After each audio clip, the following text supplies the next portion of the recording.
তো বিয়েবাড়িতে ঢুকে গেছি। প্রথমেই ছিল স্টলে হচ্ছে কফি, তার সাথে হচ্ছে চিকেন তন্দুরি, আর সাথে ছিল পনির মশালা। তো স্টলে ফুচকাও ছিল, ফুচকাটা খাইনি, ভাবলাম এত কিছু খেতে হবে, পেটটা তো খালি রাখতেই হবে। তো একটু ককটেল মকটেল ছিল, সেটা এখান থেকে খেয়ে নিলাম।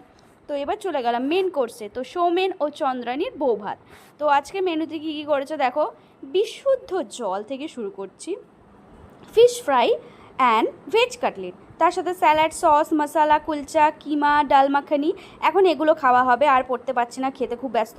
তো দেখো, দেখে জিভে জল চলে এসছে। এবার পাতে পড়ে গেছে হচ্ছে ফিশ কাটলেট। তো তার সাথে সস আর স্যালাড দিয়ে খাচ্ছি, কি খেতে। এবার পড়ে গেল হচ্ছে কুলচা আর ডাল মাখানি। তো কুলচা আর ডাল মাখানি দিয়ে খাওয়া হলো। এরপরে পাতে পড়ে গেল রাইস। রাইসের সাথে দিয়ে দিয়েছে, দেখো কত বড় গলদা চিংড়ি মাছ, এটা চিংড়ি মাছের মালাইকারি।